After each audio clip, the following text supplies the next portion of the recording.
Hi, it's Kieran Bates here, and video 12 in a series commissioned by the Helsinki Blockchain Center. And today, a video for developers. And I thought I would answer a few questions that I've received by several developers over the last year or two concerning smart contracts. And hopefully that'll give you a clear idea what smart contracts are meant for and what they're not meant for.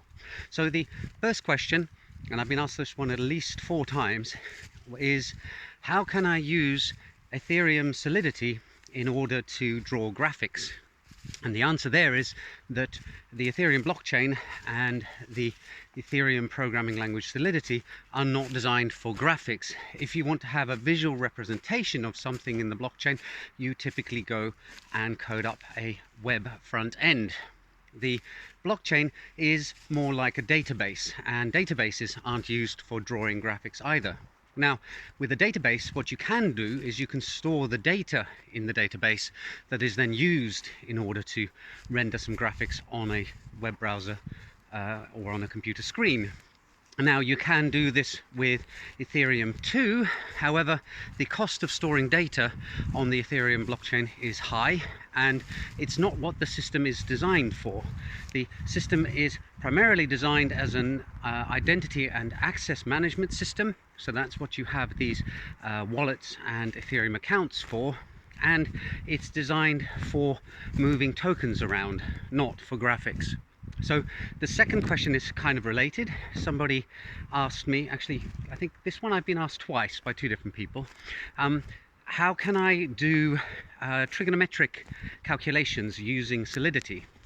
Well, Solidity is a cut-down, although Turing complete, it's a cut-down programming language that focuses, as I said in answer to the previous question, on moving tokens around and ensuring that you know who owns what tokens, and basically providing identity and access management to provide ownership of those tokens. So it doesn't have floating point built in. It uses integers, because tokens, generally speaking, come in integers. And if you think that you're seeing a token where it has 18 decimal places, well, actually what they're doing there is they're using something called fixed point arithmetic, and the 18 decimal places are actually not really decimal places. They're storing numbers and then presenting them by dividing them by 18 in order to make them seem like there's decimal places there. So with no floating point arithmetic, you would have to implement your own mathematical functions like sine and cos and log and so on and so forth. And there are libraries out there that do that, but again, the system's not really designed for that kind of mathematical operation.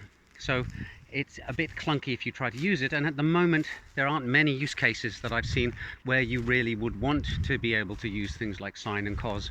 Maybe if you had some token that had some location information and you were calculating the distances between those tokens, but then you might as well be storing the location information, if you're using an NFT, for example, in the metadata, which is off-chain, in which case you can use the trigonometric functions that come with JavaScript in your web browser when you're placing your tokens on a map and measuring distances between them or something. So again, it's not the primary purpose of Ethereum. And a third question I've had, this one I think I've had about 4 or 5 times. This one is about doing artificial intelligence stuff on a blockchain such as Ethereum. Now, I'm not an AI expert, but I do know that the go-to language for convolutional neural networks or things like that is Python plus a library, for example TensorFlow. So there are specific languages with specific libraries that have been coded up over years by large teams of people in order to do these kind of things. Solidity in Ethereum doesn't have that kind of functionality, and again, the Ethereum machine that is running is not a high power, high performance computer with lots of graphical processing units. It's doing an awful lot of calculation, but it's repeats of the same calculations on lots and lots of different machines in order to get the same answer out. And that answer should be this person owns that token, or this contract has transferred that balance to this person, and so on and so forth. So it's not the system that you would turn to in order to do the kind of things that AI researchers or AI developers do. It's in a different space. So again, you've got to look at what the purpose and the aims of the system are, and they are really about identifying who owns what, and that's about it. So a bit longer this video than normal. Hope you found it interesting, and I'll see you all in the next video soon. Bye for now.